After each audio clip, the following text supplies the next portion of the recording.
ലോകത്തിന്റെ വിശുദ്ധൻ, സഞ്ചാരികളുടെയും പാവപ്പെട്ടവരുടെയും മധ്യസ്ഥൻ, കാണാതെ പോയ സാധനങ്ങൾ വീണ്ടെടുക്കുന്ന മധ്യസ്ഥൻ എന്നൊക്കെ അറിയപ്പെടുന്ന പാതുവയിലെ വിശുദ്ധ അന്തോണീസിന്റെ അടുത്തേക്കാണ് നമ്മുടെ ഇന്നത്തെ യാത്ര. 1200 1300 കാലഘട്ടത്തിലാണ് ഈ പള്ളി പണിഞ്ഞത്. ഞങ്ങളുടെ ഇറ്റലി ട്രിപ്പിൽ പാതുവയില്ലായിരുന്നു.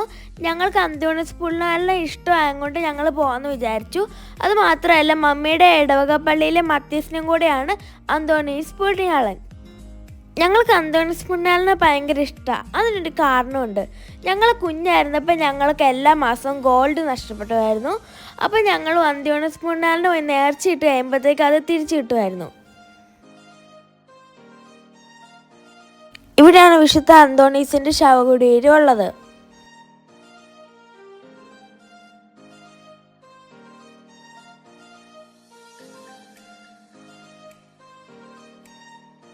വിശുദ്ധ അന്തോണീസിന്റെ തിരുശേഷിപ്പുകൾ ഇവിടെയുണ്ട്. ഞങ്ങൾ ഇന്നപ്പോൾ ലേറ്റ് ആയതുകൊണ്ട് ഞങ്ങൾക്ക് കാണാൻ പറ്റിയില്ല. അന്തോണീസ് പുണ്യാളൻ പ്രാർത്ഥിച്ചുകൊണ്ടിരുന്ന മാതാവിൻ്റെ രൂപമാണിത്. പള്ളിക്ക് തീ പിടിച്ചപ്പോൾ ഈ ഭാഗം മാത്രം കത്തിയില്ല. ചരിത്രത്തിൽ ഏറ്റവും വേഗം വിശുദ്ധനായി പ്രഖ്യാപിച്ച രണ്ടാമത്തെ വിശുദ്ധനാണ് വിശുദ്ധ അന്തോണീസ്.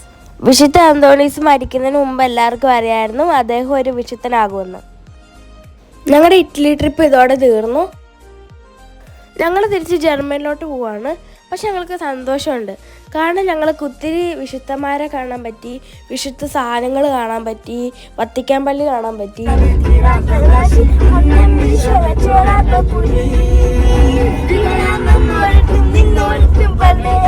ഞങ്ങൾ തിരിച്ച് റേനാവേഴ്സിനാണ് പോകുന്നത്. പക്ഷെ ഒരു പണി കിട്ടി, ഫ്ലൈറ്റ് ലേറ്റ് ആണ്. അതുകൊണ്ട് ഞങ്ങൾക്ക് വെയിറ്റ് ചെയ്യേണ്ടി വന്നു. അടുത്ത വീഡിയോ വീണ്ടും കാണാം. അതുവരേക്കും ബൈ ബൈ.